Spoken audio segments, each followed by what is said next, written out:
वालेकुम। आज हम पढ़ेंगे क्लास 7 का यूनिट नंबर 2। तो यूनिट नंबर 2 हमारे पास क्या है जी, रेशनल नंबर्स।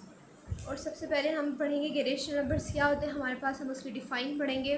तो हमारे पास डिफ़ाइन आ जाती है, a numbers that can be expressed in the form of P over Q where P and Q are integers and Q which is not equal to zero.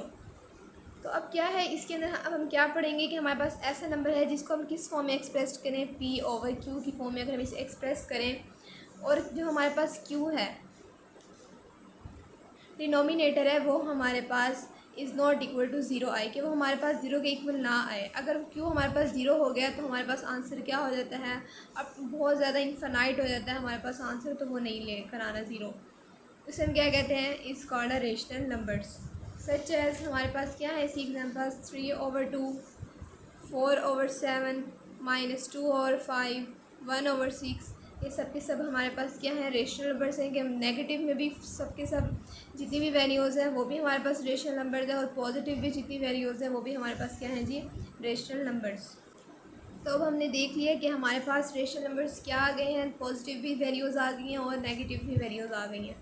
अब अगर इनको हम नंबर लाइन पे लाइन के ज़रिए अगर हम इसको रिप्रेजेंट करना चाहें, रिप्रेजेंटेशन ऑफ रेशनल नंबर्स और नंबर लाइन, तो वो भी हम रिप्रेजेंट कर सकते हैं। कि अगर हमारे पास रेशनल नंबर है 1, तो नंबर लाइन हम लेंगे, ये हमारे पास क्या होता है 0 1, तो 1 पे क्या आ जाएगा जी, हमारा आ जाएगा रेशनल नंबर। इस तरह से अगर हमारे पास है 2/5, 1/5, इस तरह से ये भी हमारे पास आ जाएंगे। तो फिर अब हमने क्या करनी है जी, इसकी एक्सरसाइज करनी है। एक्सरसाइज हमारे पास क्या है 2.1। इसको आगे नंबर लाइन को हम आगे फर्दर मज़ीद देखेंगे किस तरह से हमें इसको सॉल्व करना है। एक्सरसाइज है 2.1। इसके अंदर क्वेश्चन नंबर 1 के अंदर हमने क्या फाइंड करना है, ट्रू और फॉल्स।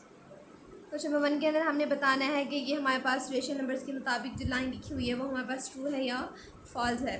तो हमारे पास जो फर्स्ट क्वेश्चन है वो आ जाता है जी, positive numbers are rational numbers. क्या लिखा हुआ है, positive numbers are rational numbers.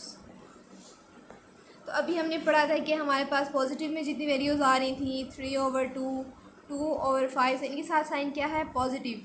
तो ये हमारे पास रेशनल नंबर्स हैं। इसका मतलब क्या है कि हमारे पास आंसर करेक्ट है, ट्रू है।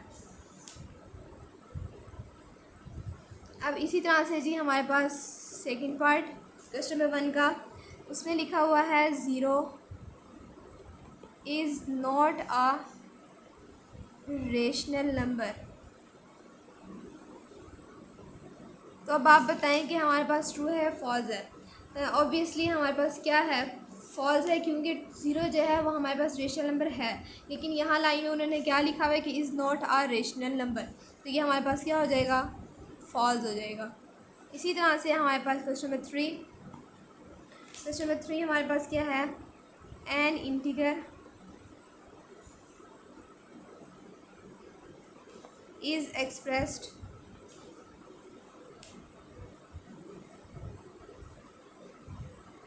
in the form of p over q where q which is not equal to 0। तो ये अभी हम पढ़ चुके हैं कि डिफाइन में हमने पढ़ा रेशनल नंबर्स की, कि हमारे पास कोई भी इंटीगर है उसको हम किसके अंदर एक्सप्रेस करते हैं, किस फॉर्म के अंदर एक्सप्रेस करते हैं, हम उसे p ओवर q की फॉर्म में एक्सप्रेस करते हैं। और जो डिनोमिनेटर हमारे पास आ रहा है वो हमारे पास इक्वल टू ज़ीरो नहीं आएगा। अगर वो हमारे पास इक्वल टू ज़ीरो हो गया तो हमारे पास रेशनल नंबर नहीं रहेगा। तो हमारे पास क्या है, an integer is express in the form of p over q where q which is not equal to zero. तो इसका आंसर हमारे पास क्या है, ट्रू है, कि लाइन हमारे पास बिल्कुल ट्रू है। नेक्स्ट इसी तरह से हमारे पास क्वेश्चन नंबर 4। क्वेश्चन नंबर 4 में लिखा हुआ है, negative numbers are not rational numbers. Negative numbers are not rational numbers. Line में उन्होंने हमें कहा है कि बताएं कि negative numbers are not rational number. ये हमारे पास ट्रू है, फॉल्स है।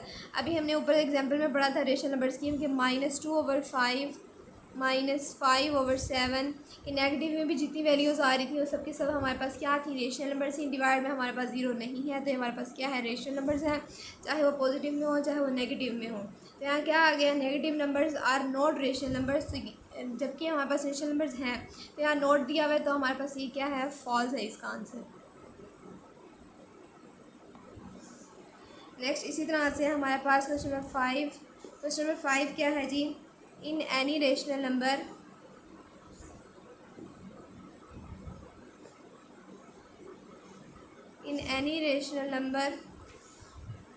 P/Q can be zero.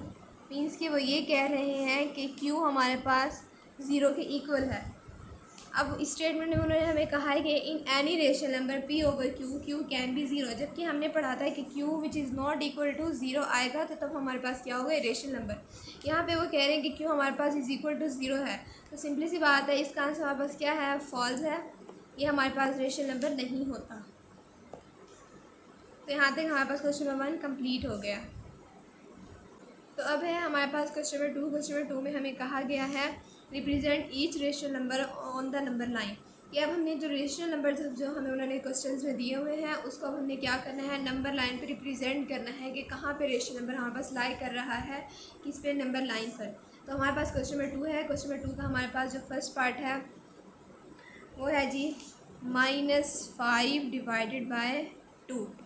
कि -5 डिवाइड बाई 2 को आपने किस पे रिप्रेजेंट करना है, नंबर लाइन पे रिप्रेजेंट करना है। अगर हम -5 डिवाइड बाई 2 अगर मैं कैलकुलेटर पे करूँ या खुद डिवाइड करूँ तो मेरे पास क्या आता है, किसके इक्वल आता है, -2.5 के। अब क्या करना है, अब सिंपली सी अब आपने नंबर लाइन ड्रॉ करनी है। यहाँ पास नंबर लाइन आ गई, बीच में हमारे पास हमेशा क्या होता है, ज़ीरो। इस तरफ हम ज़ीरो की राइट हैंड साइड में हमारे पास पॉजिटिव नंबर्स होते हैं 1 2 3, और लेफ़्ट साइड पे क्या होते हैं जी, नेगेटिव नंबर होते हैं -1 -2 -3। तो अब हमारे पास क्या आ रहा है जी, -2.5। तो हम किस साइड पे जाएंगे, अब हम जाएंगे लेफ़्ट साइड पे। यहाँ पे हमारे पास -2 कहाँ है, -2 के बाद क्या है जी 0.5। तो इस जगह पर हमारे पास ये लाई कर रहा है -5/2। तो ये हमारे पास क्या आ गई जी, इसकी नंबर लाइन आ गई, उसमें हमने रिप्रेजेंट कर दिया किसी रेशनल नंबर्स को। अब इसी तरह से जी हमारे पास सेकंड पार्ट में क्या है, 2/3। तो अगर मैं 2/3 को अगर मैं डिवाइड करूँ तो मेरे पास क्या आ जाता है, 0.66 के हमारे पास इक्वल आता है। 0.66 अप टू 100 इस तरह से चलता जाएगा। तो किसके इक्वल होता है जी, 0.66। अब मैं क्या करनी है जी, नंबर लाइन ड्रॉ करनी है। बीच में मेरे पास क्या आ जाएगा, 0, इस तरह से 1 2, और यहाँ पे क्या आ जाएगा -1 -2। तो अब 0.66 मेरे पास क्या है, पॉजिटिव आ रहा है, तो मैं किस तरफ जाऊँगी, पॉजिटिव की तरफ जाऊँगी। तो अब आ रहा है मेरे पास 0.66, हमें कहाँ पे लाई करेगा, यहाँ पे 0.66 लाई करेगा 2/3 के। ज़ीरो के बाद मेरे पास यहाँ पे क्या आ जाता है जी, 0.66 2/3। अब इसी तरह से हमारे पास थर्ड पार्ट में क्या है, 1/4/5। अब इसको किस तरह से सॉल्व करना है कि 5 को 1 से मल्टीप्लाई कर देना है, बाकी जो आंसर आएगा उसको क्या कर देना है जी, ऐड कर देना है। तो 5 अंदर मेरे पास क्या होता है, 5 के लिए जब मैं 4 ऐड करूँगी मेरे पास क्या हो जाएगा, 9/5। तो 9/5 को अगर मैं डिवाइड करूँ कैलकुलेटर पे या खुद से अगर मैं सॉल्व करूँ तो मेरे पास क्या आ जाता है जी, 1.8। ठीक है, अब क्या करेंगे, हम नंबर लाइन ड्रॉ करेंगे, सिंपली सी बात है। यहाँ क्या है जी, 0 1 2 -1 -2। तो 1.8 मेरे पास क्या आ रहा है, पॉजिटिव आ रहा है, मैं पॉजिटिव 1 की तरफ जाऊँगी। यहाँ तो क्या होता है, 5 होता है, ये 6 7 8। तो यहाँ पे मेरे पास क्या आ जाएगा, 9/5 लिख दें, या फिर जो क्वेश्चन है हमारे पास वो क्या है जी, 1/4/5। तो यहाँ पे लाई कर रहा है। ठीक है जी, इस पॉइंट पे लाई कर रहा है। अब है जी हमारे पास लास्ट पार्ट फोर्थ पार्ट क्या है हमारे पास, -2/3/4। तो अब क्या करेंगे, इसका अगेन मल्टीप्लाई करेंगे, जो आंसर आएगा उसको प्लस कर देंगे। तो हमारे पास क्या होता है, 4 2 क्या होता है -8। 8 के अंदर अगर हम 3 प्लस करें तो हमारे पास क्या आता है जी 11, -11/4। तो 11/4 को अगर मैं डिवाइड करूँ तो मेरे पास क्या आता है -2.75। अब क्या करूँगी जी, नंबर लाइन ड्रॉ कर दूँगी। नंबर लाइन ड्रॉ करने के बाद अब मैं यहाँ पे 0 1 2 1 2 3। तो अब मेरे पास क्या आ रहा है, पहले तो मैंने देखना है नेगेटिव में आ रहा है तो मैं नेगेटिव वाली साइड में जाऊँगी, सॉरी -1 -2 -3। अब क्या आ रहा है मेरे पास -2.752 के बाद क्या आता है, हमें 5 आता है, 6 7, तो यहाँ पर आ जाएगा, क्या आ जाएगा जी मेरे पास, क्वेश्चन क्या था -2/3/4, मतलब कि -2.75 की जगह पे लाई कर रहा है, इस जगह पे लाई कर रहा है। तो ये हमने क्या देखा जी, रिप्रेजेंटेशन हमने देखी रेशनल नंबर्स की और नंबर लाइन। तो यहाँ तक हमारी एक्सरसाइज 2.1 कंप्लीट हो गई है।